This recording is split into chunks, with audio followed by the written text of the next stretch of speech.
मित्रों नमस्कार, मैं अशोक झा मार्केटिंग मंत्रा में आप सबको फिर से स्वागत करता हूं। दोस्तों, आज के सेशन में मैं बात करूंगा कि यदि आप एक सेल्फ एम्प्लॉयड हैं, बिजनेस ओनर हैं, तो आपको क्या कहा जाए, बिजनेसमैन या फिर एंटरप्रेन्योर।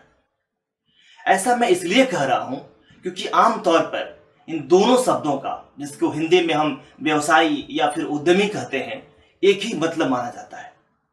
लेकिन वास्तविकता यह है कि दोनों शब्द बिजनेस के अलग अलग दृष्टिकोण रखने वाले अलग अलग लोगों को दर्शाता है।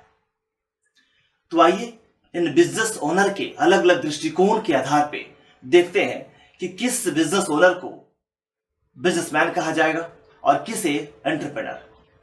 तो सबसे पहले बात करते हैं बिजनेस फोकस की। मित्रों, जैसा हम सब जानते हैं कि प्रॉफिट अंतिम उद्देश्य होता है एक बिजनेस ओनर का।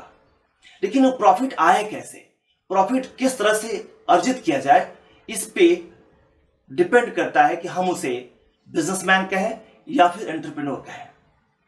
एक बिजनेसमैन का डायरेक्ट एम जो होता है, फोकस होता है, वो प्रॉफिट कमाना होता है। वो उसी प्रोडक्ट को लाता है जिसकी डिमांड मार्केट में ज्यादा होती है और उसी मार्केट में जाता है जिस मार्केट में उस प्रोडक्ट की डिमांड ज्यादा होती है और उसे बेच करके वो अधिक से अधिक मुनाफा कमाना चाहता है। जबकि एक एंटरप्रेन्योर हमेशा कस्टमर के नीड्स को समझता है और नीड्स के आधार पर प्रोडक्ट का डिजाइन करता है और उसे मार्केट में लाता है। उसका उद्देश्य कस्टमर को सेटिस्फेक्शन देना होता है। मतलब कहें तो प्रॉफिट उसका बाई प्रोडक्ट होता है और उसका मेन फोकस कस्टमर का सेटिस्फेक्शन होता है। वो नए प्रोडक्ट को लाता है, यूनिक आइडिया को लाता है और उसको यथार्थ के धरातल पर लोगों के सामने में रखता है।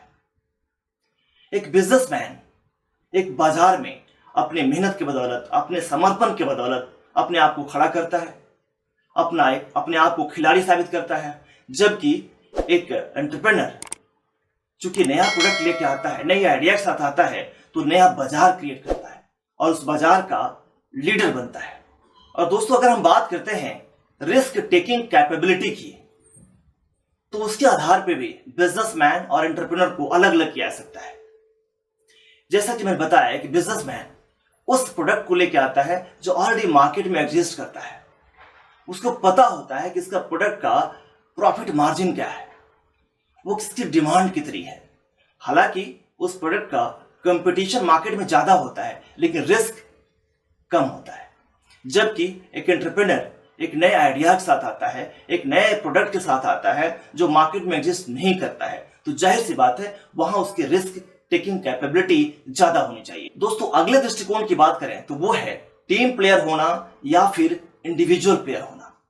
अगर आप देखें तो एक एंटरप्रेन्योर हमेशा से टीम प्लेयर होता है। वो अपनी टीम इकट्ठा करता है, लाइक माइंडेड लोगों के पास में अपने आइडियाज को रखता है, उन्हें जोड़ता है, उनकी बातों को समझता है, उनका सलाह लेता है और उस पर अमल करता है। जबकि एक बिजनेसमैन अक्सर लोगों पे भरोसा नहीं करता है, अपने खुद के फैसले लेता है और खुद के फैसलों पे ही लोगों से अमल कराता है। दोस्तों, अगले दृष्टिकोण की बात करें तो वो है पैशन और पेशेंस। पैशन और पेशेंस एक एंटरप्रेन्योर के लिए बहुत बड़ा गुण होता है। हमेशा एक एंटरप्रेन्योर अपने पैशन के साथ काम करता है, पैशन को प्रोफेशन बनाता है और पेशेंस रखता है। वो समझता है कि कब तक ब्रेक इवन आएगा और कब जाकर के प्रॉफिटिबिलिटी के दायरे में जाएगा। जबकि एक बिजनेसमैन हमेशा से उस प्रोडक्ट में जाता है जहां पे या तो उसको फैमिली की विरासत मिली होती है या फिर उसमें उसको प्रॉफिटिबिलिटी जल्दी दिखाई पड़ती है। वो पेशेंस नहीं रखता है, डे वन से प्रॉफिट की बात करता है। और दोस्तों, अगले दृष्टिकोण की बात करूं तो वो है एडेप्टेबिलिटी और फ्लेक्सिबिलिटी। एक एंटरप्रेन्योर हमेशा से किसी भी सिस्टम को एडेप्ट करने की क्षमता रखता है और फ्लेक्सिबल होता है, ओपन माइंडेड होता है, कभी भी अपने आप को परफेक्ट नहीं मानता है, हमेशा सीखने की बात करता है। वो हमेशा ही फेल्योर से भी अपॉर्चुनिटी ढूंढता है। जबकि एक बिजनेसमैन हमेशा एक ढर्रे से चिपका होता है। वह कोई भी नए सिस्टम को लाने में, किसी भी नए एक्सपेरिमेंट को करने में डरता है। उसे लगता है कि शायद इसके करने से उसका प्रॉफिट कहीं ना कहीं प्रभावित हो जाएगा। और दोस्तों अब बात करते हैं डिसिप्लिन की, डिटर्मिनेशन की, सेल्फ बिलीव की। तो ये सारे गुण एक एंटरप्रेन्योर में कूट कूट कर भरे होते हैं। एक एंटरप्रेन्योर जब आइडिया लेके आता है, अगर वो डिसिप्लिन नहीं होगा तो उसका आइडिया फेल हो जाएगा। वो हमेशा एक टाइम फ्रेम को डिसाइड करता है, अपने काम से एक एग्जाम्पल सेट करता है अपने लोगों के बीच में, और सबसे बड़ी बात वो डिटरमाइंड होता है कि वो काम करेगा ही। और मित्रों, बिजनेस ओनर का एक अगला दृष्टिकोण की बात करूं तो वो है बीइंग प्रिपेयर्ड टू एग्जिट। मतलब एक बिजनेसमैन की अगर बात करो तो जब भी कोई बिजनेस शुरू करता है उससे जल्दी निकलना नहीं चाहता है, बहुत देर तक उसमें इंतजार करता है, क्योंकि या तो उसको वो बिजनेस विरासत में मिला होता है या फिर वो ये सोचता है कि लोग क्या कहेंगे कि बार बार वो बिजनेस बदल रहा है। जबकि एक एंटरप्रेन्योर जब उसे लगता है कि यह आइडिया काम नहीं कर रहा है, इस आइडिया पे चल के हम कस्टमर को सेटिस्फाइड नहीं कर सकते, हम आगे नहीं बढ़ सकते, तो इमीडिएटली उस आइडिया को छोड़ता है, एग्जिट करता है और दूसरे आइडिया के साथ में फिर से बाजार में आ जाता है। और मित्रों, बात करें टाइम और मनी मैनेजमेंट की, तो एंटरप्रेन्योर हमेशा से इन दोनों के बीच में बैलेंस रखता है। वो पैसे के चलते, पैसे बचाने के चलते क्वालिटी से कंप्रोमाइज नहीं करता। वो समय को बचाता है, भले ही पैसा ज्यादा लग जाए, लेकिन ऐसा भी नहीं है कि वो ओवर बजट हो जाता है। जबकि एक बिजनेसमैन हमेशा से पैसे को बचाने की बात करता है, वो कम पैसे खर्च करता है, भले ही वो क्वालिटी से कंप्रोमाइज कर जाए, भले ही उसे ज्यादा समय लग जाए।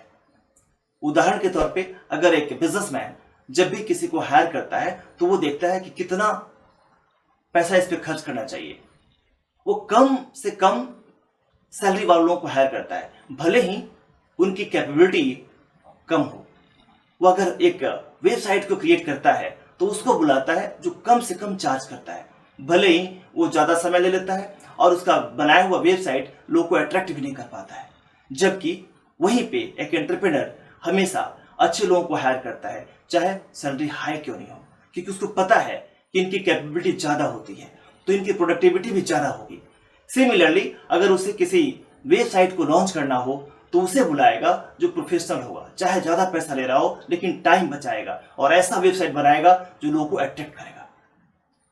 तो मित्रों, इन दृष्टिकोणों के आधार पर हम पहचान सकते हैं कि एक बिजनेस चलाने वाला आदमी जो सेल्फ एम्प्लॉयड है उसको किस कैटेगरी में रखें। और आप अपने को भी सोच सकते हैं कि आप किस कैटेगरी में हैं, आप बिजनेसमैन हैं या फिर एंटरप्रेन्योर। अगर आप एंटरप्रेन्योर बनना चाहते हैं तो आपको क्या करना चाहिए। उम्मीद है आपको अच्छा लगा होगा। मिलता हूं फिर किसी दूसरे सेशन में, तब तक अपना ख्याल रखिए। नमस्कार।